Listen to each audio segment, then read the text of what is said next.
সংসদীয় সার্বভৌমত্ব বা সংসদ সার্বভৌম, এই কথা আমরা আমাদের স্যার সালাউদ্দিন আহমদের মুখে শুনছি। এই যে স্যার বললাম, এটা ব্যঙ্গ করে বলি নাই, উনি নিজেই বলছেন যে উনি সংবিধান পড়াচ্ছেন সবাইকে।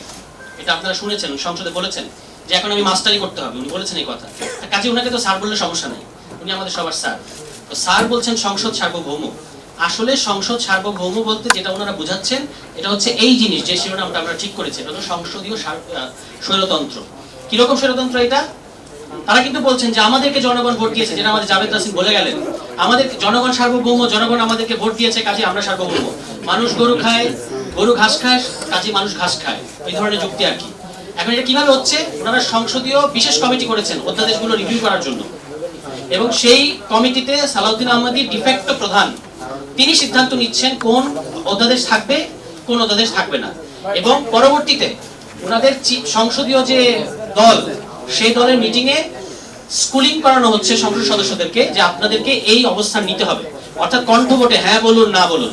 বিএনপি পার্লামেন্টারি ডেমোক্রেসি অনেক ভালো বুঝে, আমরা বুঝি না, এরকম একটা কথা তাদের দিক থেকে আমরা খুব শুনতে পাই। এখন সেই বোঝাপড়াটা কিরকম? সংসদে সংসদ নেতাকে উপস্থিত রেখে আরেকজন সংসদ সদস্য তিনি বলছেন যে ইয়েস, আমি মাননীয় সংসদ সদস্যের পক্ষে, সংসদ নেতার পক্ষে বলবো। এটা উনি দম্ভের সাথে বলছেন। এই রকম একটা নজিরবিহীন দৃষ্টান্ত বাংলাদেশের পার্লামেন্টারি ডেমোক্রেসির ইতিহাসে আর কখনো আছে কিনা আমার ধারণা নাই, যে সংসদ নেতা উপস্থিত থাকা অবস্থায় সংসদ নেতার পক্ষে আরেকজন বলেন, এবং ভঙ্গিটা এরকম যে আমি সংসদ নেতার পক্ষে বলবো, এরপর যদি সংসদ নেতা বলতে মন চায় বলবে। এইভাবেই কিন্তু করেছে। তো এইরকম একটা পার্লামেন্টারি ডেমোক্রেসি বিএনপি আমাদেরকে উপহার দিচ্ছে। আমরা বিএনপিকে অত্যন্ত ধন্যবাদ জানাতে চাই। আলোচনাটা এসেছে যে বিএনপির কিন্তু একটা ব্যারাম আছে, বিরাট ব্যারাম। আওয়ামী লীগ যে আওয়ামী লীগ হয়ে উঠলো, এরকম একটা দানব ফ্যাসিবাদী হয়ে উঠলো, এটার নানা ধরনের ব্যাখ্যা বিশ্লেষণ মানে গত 15-17 বছর ধরে হয়ে আসছে।